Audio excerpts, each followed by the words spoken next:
नमस्कार मित्रांनो, आजच्या भागामध्ये आता इकडं जी सावी आहे ती बघत असते. इकडं आता जो हा आहे दामिनी त्या दयामामापुढे विनवण्या करत आहे, हात जोडत आहे.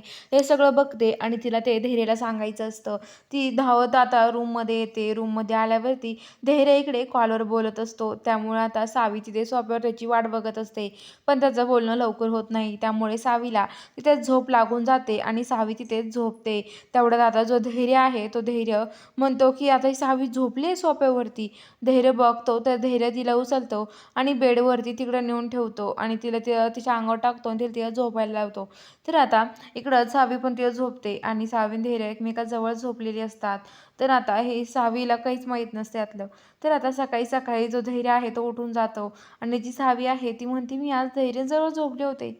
वाव, खरंच धैर्य, खरंच माझ्यावर तुमचं खूप प्रेम आहे, असं ती म्हणते. तर इकडं आता खाली सगळेजण तिथे जमा झालेले असतात, कारण इकडं आता जे गुरुजी आहे, गुरुजी ते साखरपुड्याची तारीख काढण्यासाठी आलेले असतात.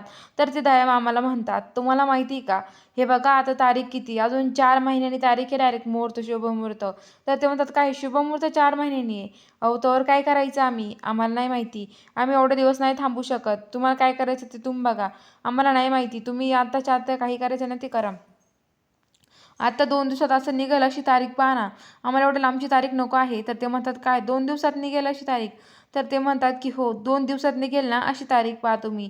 तर आता ते सांगतात की 2 दिवसात निघेल अशी तारीख नाही आहे, बघावं लागेल मग, असं म्हणतात. आणि आता इकडं जो धैर्य ते आहे, धैर्य तिथे येतो. आता सावी पण तिथे येते. आता सावी आणि हे सगळं बघतात लांबून.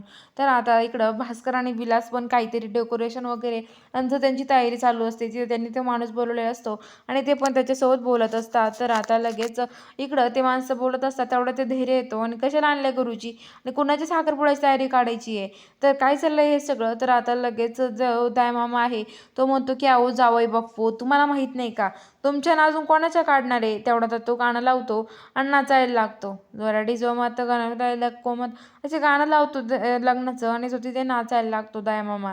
दयामामा तिथे खूप नाचतो. तर आता धैर्य म्हणतो, काय चाललंय दयामामा? तेवढा तो गाणं बंद करतो आणि म्हणतो की नीट समजेल ना असं सांगा, कुणाचं लग्न आहे आणि काय चाललंय तुमचं हे सगळं? तर ते म्हणतात की हे बघ, तुझं आणि इराचा साखरपुडा करायचा आहे. तर आता दयामामा असं म्हणल्यावर धैर्य म्हणतो, काय बोलताय तुम्ही, असं कधी होऊ शकत नाही. आणि तेवढा दामिनी म्हणते, काय होऊ शकत नाही काय? तर तो धैर्य म्हणतो, तुला माहिती नाही माझं काय झालंय पहिले? तर आता लगेच दामिनी म्हणते की हे बघ धैर्य, मला माहीत नाही बाकीचं काही, पण हे बघ मी तुला सांगते ना ते कर, तुझा खरंच साखरपुडा आहे, असं म्हणतात. तर काय खरंच? तर ते म्हणतात की हो, खरंच साखरपुडा तुझ्या इरासोबत, खरंच तुझं इरावर प्रेम पाहिजे, कारण की इरा आता तुझी होणारी बायको आहे. आणि ती आता सावीजवळ येते आणि म्हणते की हे दर डिवोर्स पेपर याच्यावरती सही कर आणि माझ्या धैर्याला मोकळं कर, चल आता इथून. तर आता लगेच आता जी सावी आहे ती म्हणते की हे बघा, मी पण डिवोर्स पेपरवर सही करेल, फक्त धैर्य नीराच्या बोटात अंगठी घातली तर मी लगेच इथं सह्या करेल, असं म्हणते. आणि आता ती पण गाणं लावून नाचायला लागते. तेवढ्यात आता ते म्हणतात, बास करा हे. तर आता लगेच धैर्य म्हणतो की काय झालं सावी, काय चाललंय तुझं हे? तर सावी म्हणते की मग आता माझ्या नवऱ्याचा दुसरा साखरपुडा आहे, त्यामुळे मी खुश नाही आहे का? मी खूप खुश आहे, तुम्हाला माहीत नाही धैर्य अजून, असं म्हणते. आणि सावी तिथून डिवोर्स पेपर घेऊन निघून जाते. तर आता धैर्य म्हणतो की बास झालं तुमचं हे सगळं काही, काय चालू आहे ना तुम्हालाच माहिती. धैर्य खूप चिडलेला असतो.